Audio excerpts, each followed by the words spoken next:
Good morning and welcome to another Get Ready With Me. I have a story time for you. I almost didn't make it to Korea. My flight was actually supposed to happen 2 nights ago so that I could land in Seoul yesterday morning. So obviously that didn't happen. I actually landed yesterday night because I took a different flight. I got to the airport, was trying to check in when the very nice person at the counter asked me if I had my KETA travel registration card thing, and I was like, what are you talking about? Like, what is that? I just had no idea. So obviously I didn't have that, so they were like, go and apply for it online. Okay, no worries, I can do that. And I register for the KETA thing. I'm talking to my manager. He told me if you go to the website, there is a fast track option and you can pick for them to approve your KETA thing in less than 3 hours. I start full on panicking because I'm like, if there's a fast track option, that's kind of the one that I need to go for. Check-in closes in 1 hour, so I need to get this thing approved right now. I get on the website, I fill in the form again, and I pay 130 something euros. That's an expensive last minute visa. I didn't question at all. Why would the Korean government be charging me in euros? Yeah, I didn't think about it. I checked my email. I get an email from some guy called like Daniel something confirming my application. I'm like, damn, the Korean government must really love this guy because he seems to be in charge of all of their visas. What was I thinking? Oh my god. It turns out there are a bunch of fraudulent KETA websites that are selling expedited visas, but they're all just fake. What? Also given this fake Daniel dude my credit card details, my personal details, my passport details, where I'm staying, and so it's really not the vibe. So the first step is to call the credit card company and cancel the credit cards, which is great because now I'm in Seoul with no credit card.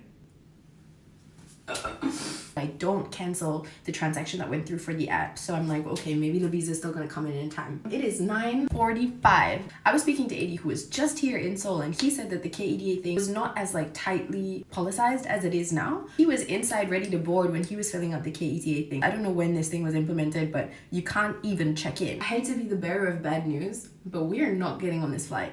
Gate closes at 9:50 and we've not been approved at all. I'm probably gonna head home at this point because like, what am I gonna do at the airport? Like sitting in the car, like really sad, looking at Hallie. Hallie is looking at me and we're like, okay, let's go, I guess. And I open up the app. I'm looking at the app is looking at me and I'm like, stop the car, because it had been approved. It was so dramatic. Take the bags out of the car, we run back into the airport, back to the counter, Shu's still standing there. I'm like, Shu, we got approved. I had tagged her in my application, it was automatically approved as well. So technically we were both approved, we both had our KTA visas. So we get to the counter, we're like, oh my god, please, we've been here on time. KTA visa has been approved, like please let us through for this flight, we really need to get on this flight. I was standing there, panicked, stressed, drama. He's trying, I don't know who he's calling. They're like, you can get on the flight, but your bags can't. It's not his fault. Like, if we're late, right? Options are go to Korea on time without any clothes, just good vibes. Good vibes and my airport outfit for 2 days. It's time to go home. Obviously, I'm in Korea, so it did manage to work out. I ended up booking a flight for like the next morning.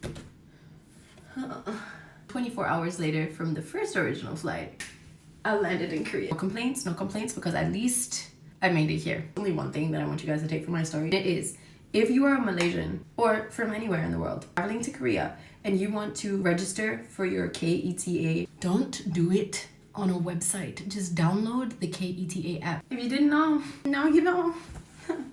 And to the guy who did this website, bruh, hopefully there's something that you can take from this story. And also, my makeup looks really cute today. You can get scammed or you can fall into like one of these fake situations at any point. I just feel very lucky that there were no major consequences of what had happened yesterday at the airport. Just don't get scammed, okay? People are really dodgy. Thanks for keeping me company. Bye.